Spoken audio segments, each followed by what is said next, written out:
नमस्कार, मैं हूं आमिल बेग। आप देख रहे हैं सिटी बुलेटिन न्यूज़। पेश हैं आज के प्रमुख समाचार। अयोध्या में 11 जनवरी को हिंदी तिथि के अनुसार भगवान श्री राम के मंदिर की प्राण प्रतिष्ठा का 1 वर्ष पूरा हो रहा है। श्री राम जन्मभूमि तीर्थ क्षेत्र ट्रस्ट राम मंदिर की प्राण प्रतिष्ठा द्वादशी उत्सव मनाने की तैयारी कर रहा है। हिंदी तिथि के अनुसार पौष शुक्ल द्वादशी 22 जनवरी 2024 को भगवान श्री राम के मंदिर की प्राण प्रतिष्ठा हुई थी। इस बार 11 जनवरी को पौष शुक्ल द्वादशी तिथि पड़ रही है। 3 दिवसीय कार्यक्रम की शुरुआत 11 जनवरी को होगी और समापन 13 जनवरी को। 11 जनवरी की सुबह 10 बजे के करीब भगवान श्री राम लला बालक राम के अभिषेक से कार्यक्रम का आगाज होगा। मुख्यमंत्री योगी आदित्यनाथ श्री राम के अभिषेक कार्यक्रम में शामिल होंगे। 11 जनवरी को आयोजित कार्यक्रम की तैयारी का जायजा IG zone Praveen Kumar, commissioner Gaurav Dayal ने ट्रस्ट के महामंत्री चंपत राय के साथ राम जन्मभूमि मंदिर परिसर सहित अंगद टीला का निरीक्षण कर किया। प्राण प्रतिष्ठा द्वादशी वार्षिक उत्सव कार्यक्रम में अंगद टीला पर यह आयोजन होगा। कार्यक्रम में रामलला का दर्शन करने आए श्रद्धालु भी शामिल होंगे। इसके लिए ट्रस्ट ने अंगद टीला से निकास द्वार का निर्माण किया है।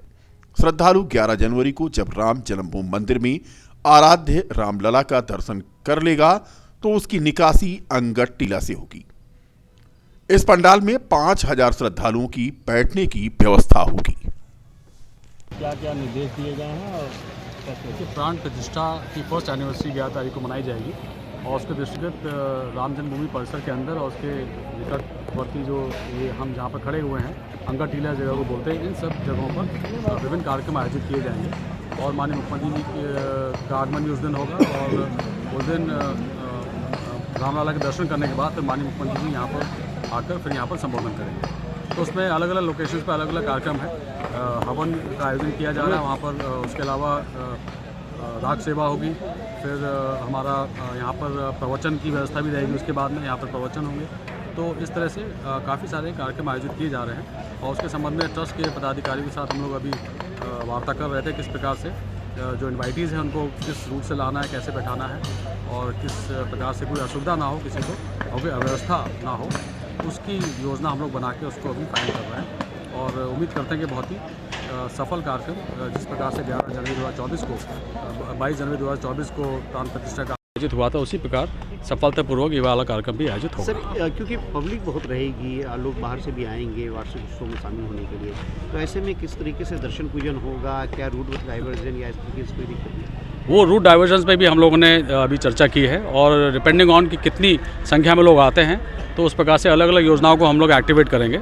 तो जो डाइवर्जन्स हैं, जब बड़ी संख्या में लोग श्रद्धालु आते हैं अयोध्या में तो कई प्रकार के डाइवर्जन्स हम लोग पहले से बना के रखते हैं और उनको एक्टिवेट समय समय पर किया जाएगा तो अव्यवस्था ना हो और बहुत कंजेशन ना हो और सफिशेंट टाइम पुलिस और मैजिस्ट्रेसी को मिल सके रिएक्ट करने का। उस प्रकार से हम यहाँ पे जो श्रद्धालु आएंगे उनको विभिन्न मार्गों पर डाइवर्ट करेंगे। सर, एक निकासी होती रही है, पहले भी विभिन्न आयोजनों में यहाँ से निकासी होती रही है। उस दिन चूँकि माननीय मुख्यमंत्री जी यहाँ पर आएंगे तो उसका एक्सेस कंट्रोल रहेगा और रेगुलर जो निकासी होती है यहाँ से ना होकर वो सुगरी पिलासी होगी। और सर, इसके अलावा राम मंदिर ट्रस्ट एक अनवरत यहाँ पे लगातार भंडारे के रूप में यहाँ पर अनवरत भोजन को प्रदान किया जाएगा। जितने हमारे श्रद्धालु आते हैं जो भी यहाँ पर भोजन करना चाहेंगे वो कर सकेंगे। तो आप देखेंगे अयोध्या के विभिन्न मंदिरों में ये भंडारे लगातार चलते भी रहते हैं और उसी तर्ज पर राम जन्मभूमि के जो ट्रस्ट है उन्होंने भी ये निर्णय लिया कि वो भी यहाँ पर इसको लगातार अनावृत रूप से चलाएंगे। तो उसका शुभारंभ भी मेरे ख्याल से 1-2 दिन में होने वाला है और उसके आज यहाँ पे अग्नि पूजा की गई है और ये इससे भी काफ़ी श्रद्धालुओं को लाभ मिलेगा। सर, 11 जनवरी को देखिए ये आकलन तो है ही कि बहुत बड़ी संख्या में लोग आएंगे और जैसे उस प्रकार से हम लोगों ने मैनेज किया था उस समय में, उससे भी बेहतर मैनेजमेंट इस बार है। इस तरह का प्रयास है तो बैरिकेड्स लगातार लगाए गए हैं, कई सारे इंक्लोजर्स बनाए गए हैं और भीड़ को हम लोग कैसे नियंत्रित कर सकें उसके लिए हम लोगों ने सफिशिएंट तैयारी की है और कोई अव्यवस्था नहीं होगी। इसलिए इस स्थान पर भंडारे की व्यवस्था रहेगी। सुबह 10 बजे से लेकर के 3 बजे 4 बजे तक ये अनवरत चलता रहेगा। सभी श्रद्धालु यहाँ प्रसाद प्राप्त कर सकते हैं।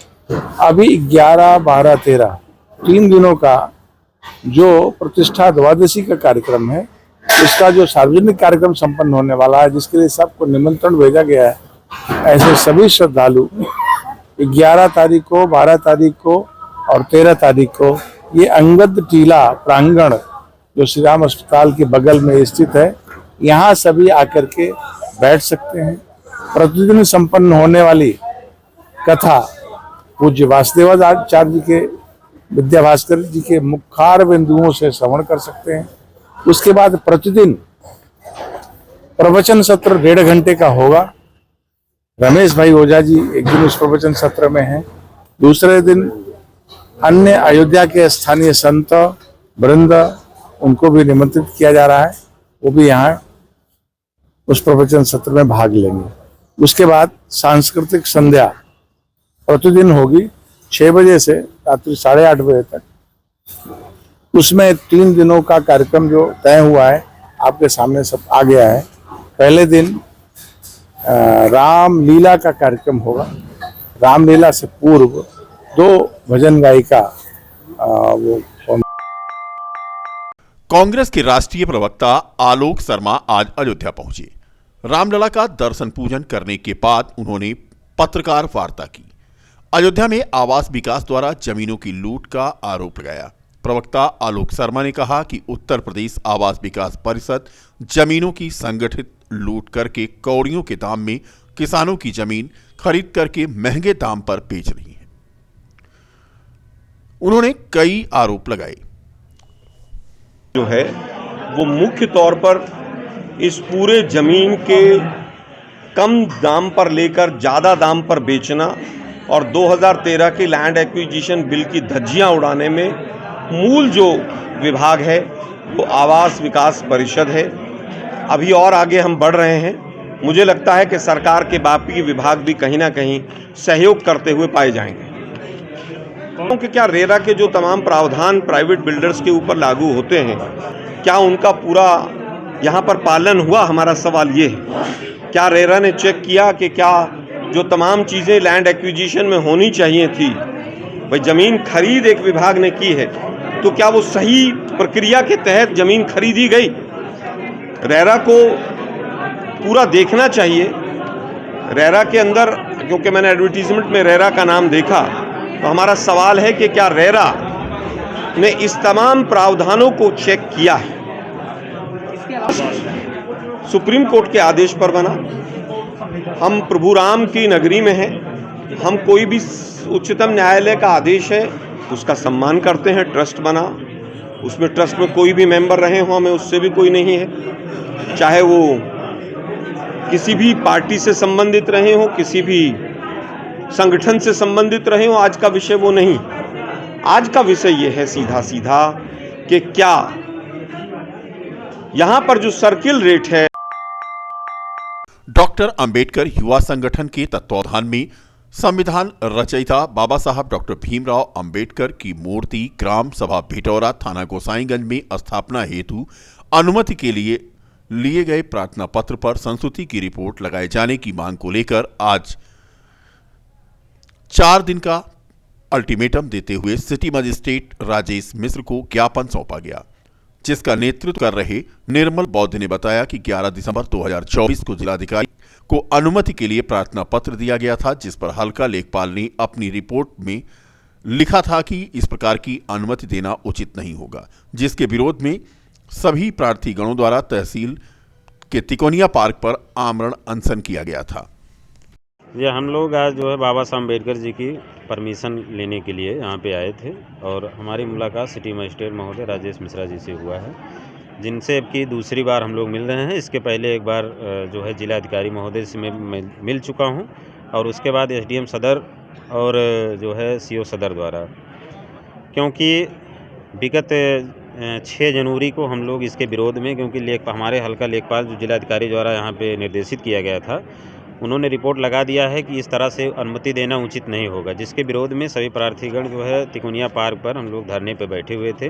रात्रि में 12:30 बजे सीओ सदर और एसडीएम सदर द्वारा जबरन जो है पुलिस बल का प्रयोग करते हुए वहाँ से भगाया गया और उसके बाद जो महिलाएं थीं उनको बस में भर करके घर पर पहुँचाया गया, जिसके बाद आज हम लोग जो है